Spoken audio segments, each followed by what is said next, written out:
Hi കൂട്ടുകാരെ, നമ്മൾ ഇന്ന് പോകുന്നത് ഒരു അടിപൊളി ട്രക്കിങ്ങിനാണ് കേട്ടോ. നാഗർകോവിലിനടുത്ത് ആനക്കൽ മല എന്ന് പറഞ്ഞു മലയുണ്ട്. അവിടെ കള്ളിയങ്കാട്ട് നീലിയുടെ കാടാണ്. കള്ളിയങ്കാട് എന്നാണ് ഈ കാട് അറിയപ്പെടുന്നത്. വളരെ മനോഹരമായൊരു സ്ഥലമാണ്. ഭയങ്കര ഭംഗിയാണ്. ഏറ്റവും മേലെ എത്തുമ്പോൾ ഒടുക്കത്തെ കാറ്റും, ഭയങ്കര ഒരു കിടിലം ഒരു ട്രക്കിംഗ് സ്പോട്ടാണ്. ഇത്രയും നല്ലൊരു എക്സ്പീരിയൻസ് കിട്ടുന്ന ട്രക്കിംഗ് സ്പോട്ട് നമുക്ക് ഈ തിരുവനന്തപുരത്തിന് അടുത്തായിട്ട് വേറെ ഒന്നുമില്ല. അത്രയ്ക്ക് കിടിലമാണ്. നമുക്ക് കണ്ടുപോകാം അങ്ങോട്ട്. നമ്മളെ ട്രക്കിംഗ് ഏറെക്കുറെ പകുതിയോളം ആയിട്ടുണ്ട്. നമ്മളെ പയ്യൻ എന്തെങ്കിലും ജിജിൻ സബ്സ്ക്രൈബ്. അത്യാവശ്യം വരൾച്ചയൊക്കെ മാറിയിട്ടുണ്ട്. നല്ല പച്ചപ്പായി. പിന്നെ ചിലത് മാത്രം ഉണങ്ങിപ്പോയി. എന്നാലും അതിൻ്റെ ഇടയ്ക്ക് കൂടെ നല്ല പച്ചപ്പുണ്ട്. ഇതിന്റെ മുകളിലൊരു അമ്പലമുണ്ട്, ഒരു ഗുഹാക്ഷേത്രമുണ്ട്. കോപ്പിൽ പോയാൽ നല്ല മുടിഞ്ഞ കാറ്റായിരുന്നു. ഞാൻ മുമ്പ് ഒരു പ്രാവശ്യം പോയിട്ടുണ്ട്. ഇപ്പൊ എങ്ങനെയാണെന്ന് അറിയത്തില്ല. നല്ല കാറ്റടിക്കുന്നുണ്ട്. ഞങ്ങളിന്ന് നല്ലൊരു ടീം വന്നിട്ടുണ്ട്. 17 ഇറങ്ങുന്ന ഒരു ടീമാണ് വന്നിട്ടുള്ളത്. അപ്പോൾ കള്ളിയങ്കാട്ട് നീലിയെ കാണാൻ വേണ്ടിയുള്ള വരവാണ്. ഇന്നെങ്കിലും നീലിയെ കാണാൻ പറ്റുമെന്നറിയില്ല. എന്തായാലും കഥകൾ കേട്ടിട്ടുള്ള കള്ളിയങ്കാട്ട് നീലിയെ കാണാൻ പറ്റും എന്നുള്ള ആഗ്രഹത്തോടെ നമ്മളെല്ലാവരും കൂടെ പോവുക. പട്ടാപ്പകല് നീലിയെ കാണാൻ പറ്റുമെന്നുള്ള കാര്യത്തിൽ ഒരു ഉറപ്പുമില്ല. എന്തായാലും അത്യാവശ്യം ചൂടായി തുടങ്ങിയിട്ടുണ്ട്. മഴയൊന്നുമില്ല ഇതുവരെ. ഒരു മഴക്കോളമുണ്ട്, എന്നാൽ മഴ പെയ്തിട്ടില്ല. കുറച്ചും കൂടെ മഴയൊക്കെ പെയ്തു കഴിഞ്ഞാൽ ഇവിടെ കുറച്ചും കൂടെ നിബിഡമായിട്ടുള്ള കാടായി മാറും. ഇപ്പം പുല്ലിൻ്റെയൊക്കെ വളർച്ച കുറവാണ്.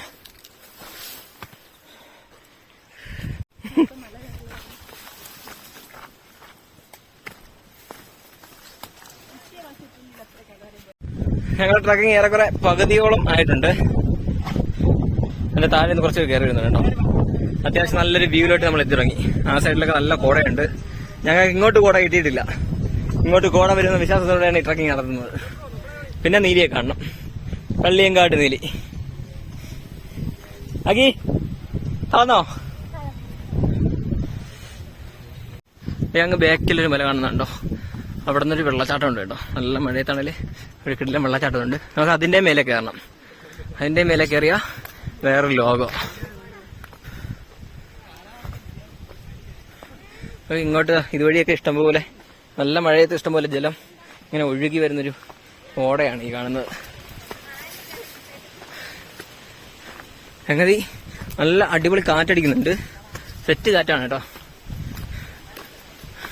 നേരത്തെ കണ്ട വ്യൂ തന്നെയാണ്, ഒന്നുകൂടെ കാണിച്ചതന്നേ ഉള്ളൂ. ദേ കാണുന്ന മല കണ്ടോ? ഈ മലയിലോട്ടാ അടുത്ത് നമ്മൾ കയറുന്നത്, ഈ വലിയ പാറയിലോട്ട്.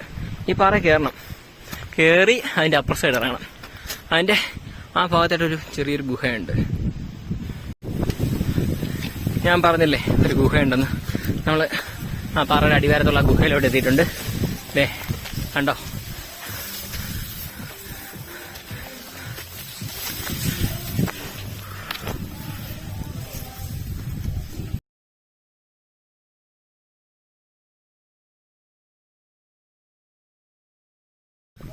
നമ്മള് ഗുഹയിൽ ഇത്ര സമയം റെസ്റ്റ് എടുക്കുകയായിരുന്നു. ഒരു 10-15 മിനിറ്റോളം ഫോട്ടോഷൂട്ടും റെസ്റ്റുമായിട്ട് നമുക്ക് സമയം പോയിട്ടുണ്ട്.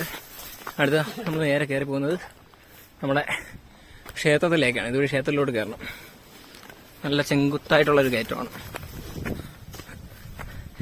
ക്ഷേത്രത്തിൽ എത്തിക്കഴിഞ്ഞാൽ അവിടെ നിന്ന് വലത്തോട്ട് കയറി കഴിഞ്ഞാൽ നേരെ നമ്മുടെ മേലത്തെ നമ്മളെ ഇരുന്നില്ലേ, ഗുഹയിരുന്നില്ലേ, അതിന്റെ മേലത്തെ ഈ കാണുന്ന പാറയുടെ മേലോട്ട് നമുക്ക് കയറാൻ പറ്റും. മുകളിലൊരു കുളമൊക്കെ ഉണ്ട്.